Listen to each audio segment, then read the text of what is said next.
প্রধান শিক্ষকের বিরুদ্ধে দুর্নীতির অভিযোগ। 1 লক্ষ 2 লক্ষ টাকার দুর্নীতির অভিযোগ না, স্কুলের 70 লক্ষ টাকা গড়মিলের অভিযোগ। ঝাড়গ্রামের যে অভিযোগ, ঝাড়গ্রামের বিনপুর হারদা রামকৃষ্ণ হাই স্কুলের ঘটনা। মিড ডে মিল স্কুল সংস্কারের টাকায় দুর্নীতির অভিযোগ। যতজন স্টাফ রয়েছেন কাউকে কোনোদিন কোনো পারপাসে আলোচনা করেন, এবং কোনো স্টাফ যদি জিজ্ঞেস করেন যে স্যার এটা এই পারপাসে এই টাকা এসছে, এখানে কিরকম ভাবে উন্নয়ন হবে, আপনার কোনো জানার অধিকার নেই। আপনাকে বেতন দিই, আপনি আসবেন 10টার সময়, 4টার সময় বাড়ি। মাঝে মাঝে এমনি স্কুল আসেন না এবং আমাদেরকে জানায় যে আমার বিডিও অফিসে কাজ ছিল, ডিআই অফিসে কাজ ছিল, এবং এটা আপনার জানার অধিকার নেই। আমি কোথায় কখন ছুটি ব্যবহার করবো আপনাদের কোনো জানার অধিকার নেই। আমাদের অ্যাকচুয়ালি যে খাওয়ানো হয় ছাত্রছাত্রীদের এবং যেটা বিল তোলা হয় তার মধ্যে একটা বিশাল খারাপ, এবং অনেক টাকার এটা সাশ্রয় হওয়ার কথা ছিল, বা যাই হোক বিদ্যালয়ে এটা কাজে লাগতো, কিন্তু সেটা আমরা কিছুই বুঝতে পারছি না। এবং চালও উদ্বৃত্ত হওয়ার কথা ছিল, তার কোনো হিসাব নেই। আমাদেরকে কোনোদিনই বলতেন না, জিজ্ঞেস করলে বলতো আপনাদের জানার কোনো অধিকার নেই, আপনারা স্কুলের মাস্টারমশাই আসবেন, ক্লাস করবেন, আমরা তদন্ত আমরা ডিআই সাহেব এবং ডিএমকে এটা জানিয়েছি। সরাসরি চলে যাব, আমার সঙ্গে রাজু রয়েছে, আমার প্রতিনিধি। রাজুর সঙ্গে কথা বলবো। রাজু, প্রধান শিক্ষকের বিরুদ্ধে 70 লক্ষ টাকা গড়মিলের অভিযোগ। 1-2 লক্ষ টাকা, এত লক্ষ লক্ষ টাকা গড়মিল। কতদিন ধরে এই কাজ করছিলেন তিনি? কারণ অভিযোগ তো করছেন অন্যান্য শিক্ষকরা। একদমই অবশ্যই, কারণ যেখানে স্কুলের মধ্যে যে বোর্ডটি লাগানো রয়েছে, যেখানে বলা হয়েছে যে কাজ হয়ে গেছে, অথচ সেই বোর্ড লাগানো রয়েছে, কাজ কিছু হয়নি।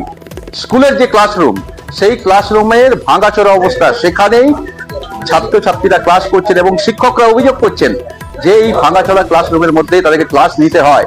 প্রধান শিক্ষককে বললে প্রধান শিক্ষক খালি বলে আমি উপরে আধিকারিকদের সাথে কথা বলছি, শীঘ্রই কাজ হবে। কবে কাজ হবে? কারণ 2018 সাল থেকেই এই ধরনের গড়মেল চলে আসছে। কারণ স্কুলের 2023 সালের যে মিড ডে মিলের খাবারের যে টাকা, সেই খাবারের টাকার গড়মেল থেকেই স্কুল শিক্ষকরা জানতে পারেন যে স্কুলের যে টাকা আসছে সেই টাকা সেখানে গড়মেল হচ্ছে। প্রধান শিক্ষক যে নিজের পার্সোনাল অ্যাকাউন্ট, সেই অ্যাকাউন্টে তিনি ট্রান্সফার করছেন সেই টাকা। কি করে সেটা সম্ভব? কারণ স্কুল পরিচালনা কমিটির একটা অ্যাকাউন্ট থাকে, সেখানে সেই অ্যাকাউন্টে সেই সমস্ত টাকা লেনদেন করা হয়। কিন্তু বেশ রাজু, আর প্রধান শিক্ষকের বিরুদ্ধে 70 লক্ষ টাকা গড়মিলের অভিযোগ করছেন অন্যান্য শিক্ষকরা, কিন্তু প্রধান শিক্ষক অভিযোগ মানতে নারাজ। 70 জন অ্যাটেন্ডেন্স থাকলে 400 জনের হিসাব দেখানো হয়, এটা আমার কাছে কিন্তু তথ্য রয়েছে। কি বলবেন? টাকা তাতে চলে না বলে কিছু একটু মানে বেশি করে পাঠাতে হয়, কারণ এখানে অনেক 90 ছাত্রছাত্রীরা অনেক মাস্টারমশাইরা মাঝে মধ্যে, বা আমি মাঝে মধ্যে টেস্ট করি, যার জন্য মিড ডে মিলের সহায়তা মহিলা করে, এই জন্য একটু বেশি পাঠানো হয়। কিন্তু মিড ডে মিলের টাকা মিড ডে মিলের স্বার্থেই ব্যয় করা হয়। এই যে অভিযোগটি আনা হচ্ছে 70 লক্ষ টাকার পরিমাণ দেওয়া হচ্ছে, এটা কি অভিযোগটা কতটা সত্য?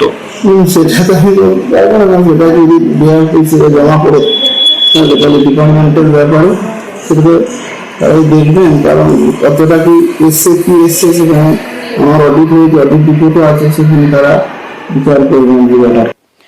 সমস্ত অভিযোগ খতিয়ে দেখে ব্যবস্থার আশ্বাস দিয়েছেন ডিআই শক্তিভূষণ গঙ্গোপাধ্যায়।